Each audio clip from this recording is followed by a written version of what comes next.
However, the goods inside were a different story. I didn't have to explain what the folder was. The bank's fraud department emblem was prominently displayed on the first page. This is my name. My signature, but it wasn't mine. A six-figure loan I never applied for, with the address linked to the mortgage. Ansel's new home. The quiet struck like a bomb. Even Ansel's twins stopped squirming. My father reached for his glasses, trembling, and opened the folder as if he didn't already know what was inside. Ansel's smile faltered. "Wait, what is this?" "Oh, I think you know," I answered, as cool as ice. My mother gasped as she flipped over the pages. "This must be a mistake. There's no way. Ansel, tell him this isn't." But Ansel didn't say anything. He was staring at the papers, blinking as if he was attempting to turn them into something else. "This is a bank notification," I explained. "Apparently I co-signed on your mortgage, except I didn't." Dad looked up. "That can't be. You must have signed something. Maybe you just forgot." I laughed. Forgot applying for a loan I never needed? Forgot signing away 6 figures in debt for a house I'd never live in? "Let me guess," I said, concentrating on Ansel. "You used one of those old power of attorney documents Mom made me sign when she had her surgery. The one that was supposed to be temporary. The one you just happened to have a copy of." Ansel's mouth opened, closed. It was going to be temporary. I just needed help qualifying. The bank was being impossible and I thought, "You thought I wouldn't notice?" He leaned forwards, frantic now. "I was going to fix it. I just needed to get approved. Once I refinanced, it was going to be in my name alone. I swear." "My signature was used without consent on official documents," I responded with a smile. That was when Dad slapped his hand against the table. "Stop it, both of you." His voice sounded like thunder. "This is Christmas. I don't care what happened. We're not going to do this here." "Right," I answered. "Because we never do it here. We don't talk about how Ansel has been leeching off me since we were teenagers. We don't talk about how you all act like I'm some Scrooge because I won't bankroll his every bad decision." My mom's lips were trembling. "That's not fair." "Isn't it?" I countered. "Let me take you on a little walk down memory lane." I ticked them off with my fingertips. Freshman year of college I dropped out because you asked me to help Ansel pay off his car loan after he wrecked the one you bought him. 2 years later, I co-signed for his community college. He dropped out in a semester and left me with the debt. Then the time he got evicted, who paid for that deposit? Who gave him a job at their company, only for him to steal from petty cash? Dad appeared to want to talk, but I did not give him the opportunity. "And through all of it, you kept saying the same thing, he's your brother, he's just figuring it out, be patient." Well, guess what? He's 34 now. How much longer does he get to figure it out on my dime? "Don't act like you're so perfect," Ansel says abruptly, his voice rising. "You always thought you were superior to everyone since you had your act together and did not make mistakes." I turned to face him. "I don't think I'm better. I just stopped expecting someone else to clean up after me." "You don't understand pressure," Ansel retorted. "I had to show I could build something too. I needed this house. I needed to prove I wasn't just some loser. What you did may be considered fraudulent." "No, I mean..." He ran his hand through his hair. "It's not like that." My mother attempted to grasp for my hand. "We can fix this. Let's not ruin the holiday." "Ruin it?" I laughed cruelly. "The holiday was already ruined the moment you all sat here pretending like nothing happened, like he didn't ask me for money right after Ansel told me not to come unless I was useful." Dad's jaws tightened. "He didn't mean it like that.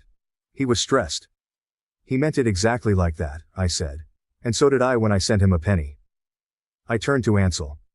"You have 30 days to remove my name from that loan. I've already contacted a lawyer and the bank. If you don't act, I will, and you leave me no choice but to act legally." I grabbed the folder, placed it back into my backpack, and proceeded to the door. Nobody stopped me. Nobody said a thing. And thus Christmas came to an end early. I didn't expect it to go this far. At first I truly believed I could simply walk away and let them choke on their own guilt, if they had any. But you don't grow up in a family like mine without learning the patterns. Because 2 days later the calls began. First, it was, "Mom. Honey, can we talk? Your brother's going through a lot right now." Then, "Dad.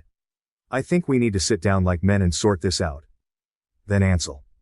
He had the guts to send me a video message of himself sitting in his half-decorated living room, phony tears in his eyes, drinking a glass of wine as if he were in a sad movie. "Look, man, I made a mistake," I panicked. "I thought You'd never say yes if I asked, and the bank was breathing down my neck. I was desperate. But it's still me, your brother. You'd really report me over this? I looked at the screen in bewilderment. Is this a mistake? You don't unintentionally fill out a multi-page mortgage application in another person's name and forge their signature.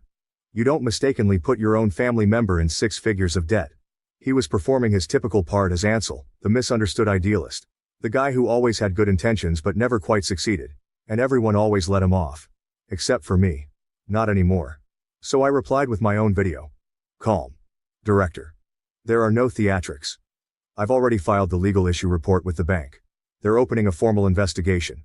I've submitted handwriting samples, a timeline, and email evidence. You have 10 days to remove my name. After that I escalated it legally. No more metaphors. No more let's talk about it. Just facts. The situation became more serious at that point. They showed up at my apartment the following night. I heard a beating on the door before I switched off the television.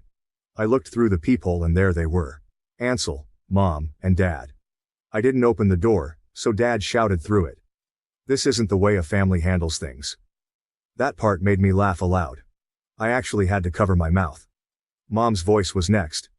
Please, sweetie, we can't let this destroy the family. Then Ansel responded. You're really going to ruin my life over some paperwork. You're not perfect either, you know. That did it. I opened the door. The 3 of them appeared to have just been caught stealing from a church donation box. I said nothing at first. I just stood in the hallway, cold air from outdoors stroking over my legs. I finally spoke. You already did destroy the family. I'm just acknowledging it. Dad stepped forward. Son, be reasonable. You want reasonable? I inquired. Let's talk about reasonable things. I took out my phone, tapped it a couple times, then held it up. This is the recording of Ansel asking me not to show up unless I'd done something useful. Want to hear it again? Their faces moved, all 3. And this, I added, switching to another app, is the email I received from the bank confirming the forgery. It's admissible.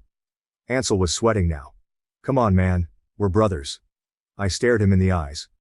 Brothers don't steal from each other. Brothers don't lie. Brothers don't pull each other into financial messes like this and then try to make it sound like a misunderstanding. He opened his lips to speak, but I silenced him. You're going to walk to your car right now. You need to. Inform the bank about the issue and take steps to fix it. You're going to have them remove my name, and if I don't get a signed notarized release form within 10 days, I go to the police. Mom gave a gasp. You wouldn't. He's your brother. Oh, I would. I'd sleep like a baby. You'll break this family, she sobbed. I tilted my head. There's nothing left to break. You just don't like seeing it shattered. And then I made the ultimate move. I reached into the envelope affixed to my doorframe and handed them a copy of my lawyer's certified notice suing Ansel for major mistakes and damages, including emotional anguish. You made adult choices. Now it's time to take responsibility. They stood there, transfixed as statues. Then I closed and locked the door and proceeded to cook popcorn. That night, for the first time in years, I didn't grind my teeth. For the first time in years, my phone stopped ringing. No daily guilt trips from Mom. There are no gaslight voicemails from Dad regarding family values. Ansel sent no text messages with passive-aggressive emojis or poor spelling. Just silence. And let me tell you something. Stillness is addictive. At first I was waiting for the other shoe to drop. Perhaps the police would call. Perhaps the bank would engage in some legal maneuvering and ensnare me in red tape. But none of that occurred. What actually happened was that Ansel cracked on the 5th day after I sent the legal letter. I received a call, but it was not from him. He lacked the necessary courage. It came from his realtor. Apparently, Ansel panicked and listed the house for sale. She nicely asked if I would be willing to sign a release of interest to help speed up the transaction. I told her I'd be pleased as soon as Ansel completed the notarized documentation to remove me from the loan. Fair trade. Within 24 hours, I received a PDF that had been notarized, signed, and stamped. A clean break. I was out. But that was not the true victory. The true victory came when Dad arrived at my office. Yeah, he didn't phone or text, he just sauntered in one afternoon, as if he owned the place, and looked approximately 20 years older than I had seen him before. I was now in the middle of a customer meeting. My assistant attempted to stop him, but he pushed past and barged into the room. Son, we need to talk. The client blinked. Should I? I nodded. Take 5. Dad shut the door behind him and stared around my office as if it were an exotic world, As if he had suddenly learned his youngest son had a